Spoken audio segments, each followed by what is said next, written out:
Now today's video we're actually going to be talking about the Chase Ink business credit card, which is the easiest Chase Ink business credit card to get qualified for, as well as if you don't qualify for a Chase Ink business credit card, what other credit cards can you get with challenging credit? Okay, now one of the things that I always tell you guys when opening up a bank account, especially with a major bank account like Chase, and you're trying to get a Chase Ink business credit card, you do not have to have a business bank account, but I'm telling you guys, the more activity you have going on with a financial institution you're actually doing business with, the more capital you're able to raise. Okay, so that's the reason that I'm telling you this. Now, that being said, what I would encourage you to do is open up your Chase business bank account.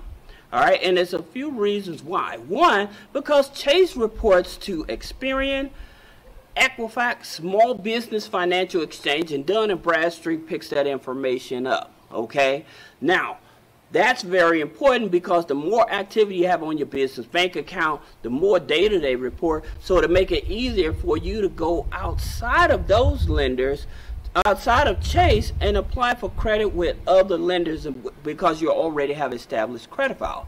Now, number two is making sure that you do either daily or weekly deposits. This is very important.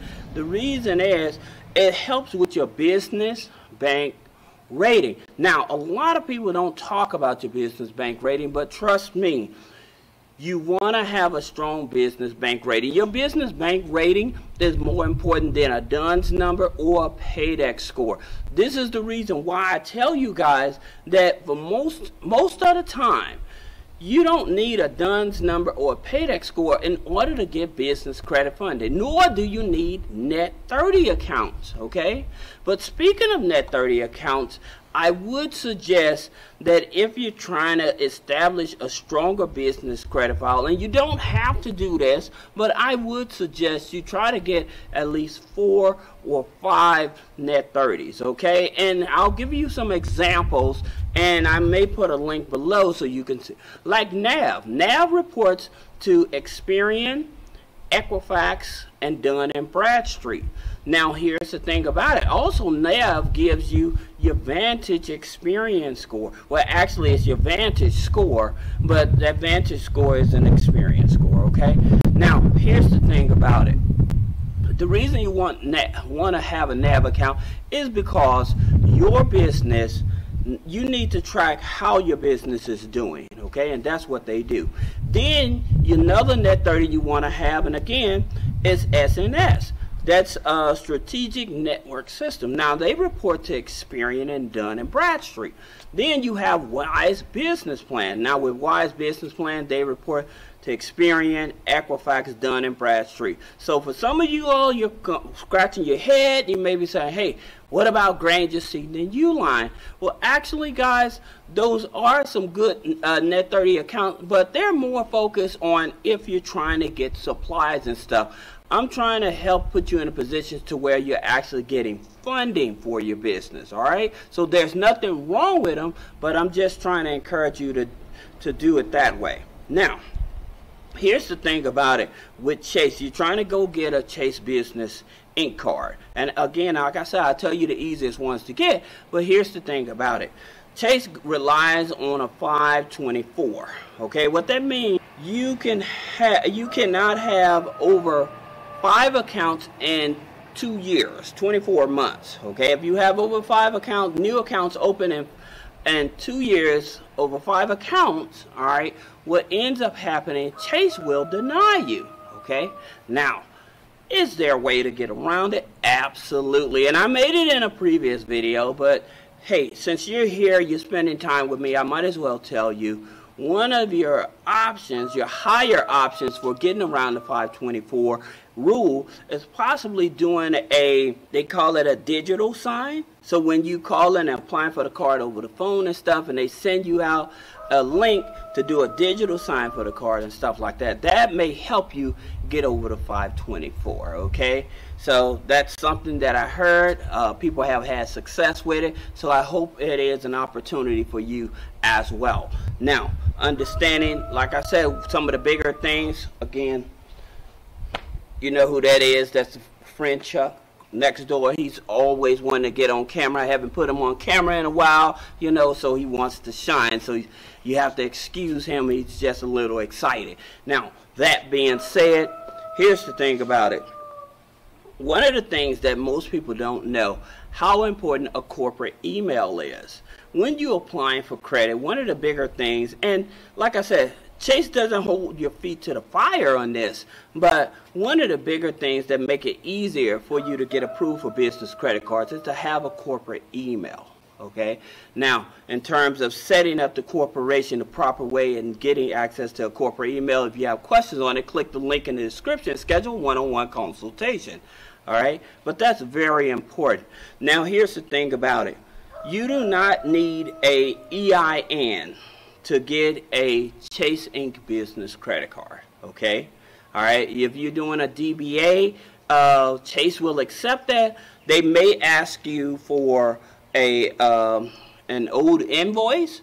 They may ask you for your business license. Okay, so just keep that in mind. So we're trying to get a Chase Inc. business credit card, and you don't have a structured business, then they may ask for the invoice, they may ask for the business license. Okay, so just keep that in mind. Here's the thing about it that you need to understand. The average credit score with Chase is between 670, 680. All right, now people go scratching their head like, well, how come it's for other companies 700 or whatever? That's not true. With business credit cards, for whatever reason, the scoring system is different. Now, here's the thing about it. You do need to know about Chase so you can understand. Chase will pull your FICO 8 Experian as well as your TransUnion. Okay, so they will do 2 inquiries, all right, in order for you to get their Chase Inc. business credit cards. Now, again, if you're not qualifying for these and you still have challenging credit, I do have another credit card I'm going to suggest to you, but you do need to understand some of the requirements in terms of what Chase expects from you. Now, again, when you're trying to build up business credit, trying to get business funding from Chase, if you register your business with Chase, make sure you do the daily or weekly deposit, because that's going to help with the business bank rating. I just had to reiterate that because somebody may have missed it in the video. Now, here's the thing about it. 2 of your easiest cards that you may want to try to apply for Chase, okay, would be their Chase Inc. Preferred Business Credit Card. Now, it has an annual fee of $95, okay? So I'm just letting you know it does have an annual fee of $95. But again, this is one of your easier Chase. It's not a charge card, it's an actual credit card. So that way, if you charge something on it, you don't have to pay the whole thing off every month like a charge card, okay? Now, that's one. Number 2 is the Chase Inc. Business Cash Card. Now, the difference between these 2 cards is that one, the Chase Cash Card, Business Inc. Cash Card, doesn't charge you an annual fee, okay? And number 2 is that your first 12 months of purchases, they don't charge you interest on that as well.